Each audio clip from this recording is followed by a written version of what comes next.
Assalamualaikum warahmatullahi wabarakatuh dan selamat siang. Perkenalkan, kami dari kelompok 3 ingin melakukan presentasi yaitu mengenai materi tentang wilayah kerja perkembangan kurikulum. Dimanapun kami memiliki anggota kelompok yaitu saya sendiri Muhammad Takwin, saya Aspira Febriana Jahat, saya Nurul Hidayat, saya Muhammad Sukri, saya Dilan Teguh Lain, saya Nurul Fatimah, saya Islam Esther. Baik, itulah nama-nama kelompok kami. Untuk mempersingkat waktu, langsung kami masuk di materi. Latar belakang. Kurikulum merupakan rancangan pendidikan yang merangkum semua pengalaman belajar yang disediakan bagi siswa di sekolah. Dalam kurikulum terintegrasi filsafat nilai-nilai, pengetahuan, dan perbuatan pendidikan. Kurikulum disusun oleh para ahli pendidikan atau ahli kurikulum, ahli bidang ilmu pendidik, pejabat pendidik, pengusaha, serta unsur-unsur masyarakat lainnya. Rancangan ini disusun dengan maksud memberi pedoman kepada para pelaksanaan pendidikan dalam proses pembimbingan, perkembangan, serta peserta didik mencapai tujuan dicita-citakan oleh peserta didik, keluarga, dan masyarakat. Pengembangan kurikulum adalah suatu proses sistematik yang berfokus pada desain, implementasi, dan evaluasi. Hanya mencakup penyusunan materi ajar, tetapi juga mempertimbangkan penyusunan tujuan pendidikan, metode pengajar, dan penilaian yang digunakan untuk mengukur pencapaian siswa. Dengan kata lain, pengembangan kurikulum bertujuan untuk menciptakan pengalaman belajar yang bermakna dan relevan bagi siswa, sehingga mereka dapat mengembangkan potensi diri secara optimal.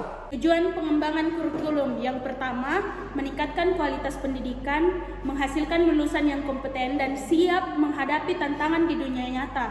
Yang kedua, menyesuaikan dengan perkembangan zaman, yaitu mengadaptasi kurikulum agar relevan dengan perubahan sosial, ekonomi, dan teknologi. Yang ketiga, memberikan kesempatan belajar yang setara, menjamin semua siswa mendapatkan akses yang sama terhadap pendidikan berkualitas. Yang terakhir, mendorong pembelajaran seumur hidup, menyediakan dasar pendidikan yang mendorong siswa untuk terus belajar sepanjang hayat.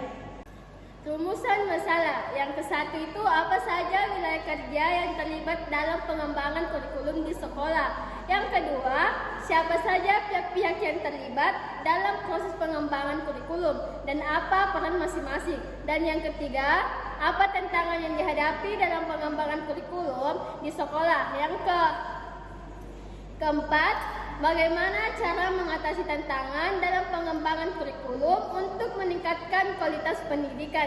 Dan yang kelima, sejauh mana referensi kurikulum yang ada dengan kebutuhan dan perkembangan zaman saat ini. Wilayah kerja pengembangan kurikulum. 1. Kurikulum sekolah. Kurikulum sekolah adalah pedoman yang digunakan oleh lembaga pendidik untuk menyusun program belajar mengajar. Dalam konteks ini, kurikulum mencakup berbagai elemen, yaitu A. Standar kompetensi. Standar kompetensi adalah kriteria yang harus dicapai siswa dalam proses pembelajaran. Kompetensi inti, keterampilan dasar yang harus dimiliki oleh setiap siswa. Kompetensi dasar, keterampilan spesifik yang lebih mendetail yang dapat berbeda antara jenjang pendidikan. B. Materi pembelajaran. Materi pembelajaran adalah isi yang diajarkan siswa. Materi ini harus relevan, bermanfaat, dan sesuai dengan usia serta perkembangan siswa. Materi pembelajaran dapat dibagi menjadi pengetahuan, informasi, dan konsep yang harus dipahami siswa, keterampilan, kemampuan praktis yang harus dikuasai siswa, sikap, nilai, dan perilaku yang harus ditanamkan diri siswa. C. Metode pengajaran. Metode pengajaran adalah strategi yang digunakan oleh guru untuk menyampaikan materi. Beberapa metode pengajaran umum digunakan antara lain pembelajaran aktif, mengajak siswa berpartisipasi dalam proses belajar, diskusi, mendorong siswa untuk berbagai pendapatan berdiskusi tentang topik tertentu, proyek, melibatkan siswa dalam proyek atau tugas yang memerlukan penelitian dan kolaborasi. D. Penilaian. Penilaian adalah cara untuk mengukur dan mengevaluasi pencapaian siswa. Penilaian dapat dilakukan dalam berbagai bentuk seperti ujian, tugas, proyek, dan penilaian formatif. Penilaian yang baik harus objektif, mengukur kemampuan siswa tanpa biasa, transparan, jelas, dan dipahami oleh siswa. Berbasis kriteria menggunakan standar yang jelas untuk menilai pencapaian. Nomor 2 yaitu pihak-pihak yang terkait dalam pengembangan kurikulum. Pengembang kurikulum melibatkan berbagai pihak yang memiliki peran penting dalam proses tersebut. Berikut adalah penjelasan mengenai pihak-pihak tersebut. Bagian A, pemerintah. Perumusan kebijakan, yaitu mengembangkan kebijakan yang mendukung pengembangan kurikulum. Penyediaan sumber daya, di mana menyediakan dana dan sumber daya untuk implementasi kurikulum. Bagian B yaitu Dinas Pendidikan, di mana ada pun pendampingan sekolah, yaitu memberi kandungan teknis dan pelatihan kepada guru dan implementasi kurikulum. Pengawasan, di mana memastikan pelaksanaan kurikulum sesuai dengan ketentuan yang ditetapkan. Pengumpulan data, di mana mengumpulkan data tentang pencapaian pendidikan untuk keperluan evaluasi. Bagian C yaitu sekolah. Adapun penyusunan kurikulum yaitu menyesuaikan kurikulum nasional dengan kebutuhan lokal dan karakteristik siswa. Penyediaan fasilitas, di mana itu kita menyediakan sarana dan prasarana yang mendukung proses belajar, pengembangan profesional guru, yaitu mengadakan pelatihan dan pengembangan untuk meningkatkan kompetensi guru. Bagian D yaitu guru. Adapun yaitu pengajaran, yaitu menyampaikan materi pelajaran dengan cara yang menarik dan efektif. Evaluasi, di mana yaitu melakukan penilaian terhadap pencapaian siswa dan memberikan umpan balik. Adapun inovasi yaitu mengembangkan metode dan strategi pengajar yang kreatif untuk meningkatkan keterlibatan siswa.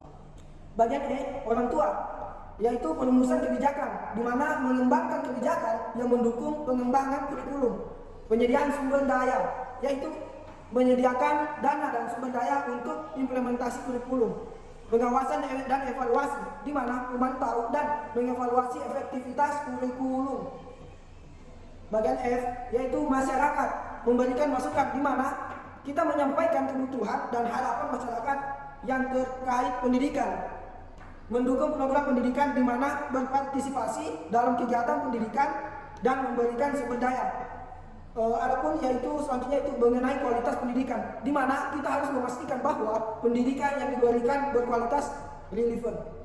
Poin ketiga yaitu proses pengembangan kurikulum. Proses pengembangan kurikulum biasanya melalui beberapa langkah penting yang sangat terkait. Berikut adalah penjelasan rinci tentang langkah-langkah tersebut. Yang pertama itu ada analisis kebutuhan. Mengidentifikasi kebutuhan siswa, di mana memahami karakteristik, minat, dan kebutuhan belajar siswa. Dan menganalisis kebutuhan masyarakat, mengetahui harapan masyarakat terhadap pendidikan, menilai perkembangan ilmu pengetahuan, di mana mengidentifikasi tren dan perkembangan terbaru dalam ilmu pengetahuan dan teknologi. Bagian yang kedua itu rumusan tujuan, di mana spesifik, harus jelas dan terukur, relevan, sesuai dengan kebutuhan siswa dan konteks pendidikan, terkait dengan standar, mengacu pada standar kompetensi yang telah ditetapkan. Yang ketiga itu penentuan isi, di mana penentuan isi ini harus kesesuaian dengan tujuan, materi harus mendukung pencapaian tujuan pembelajaran, usia dan perkembangan siswa, materi harus sesuai dengan tingkat perkembangan siswa.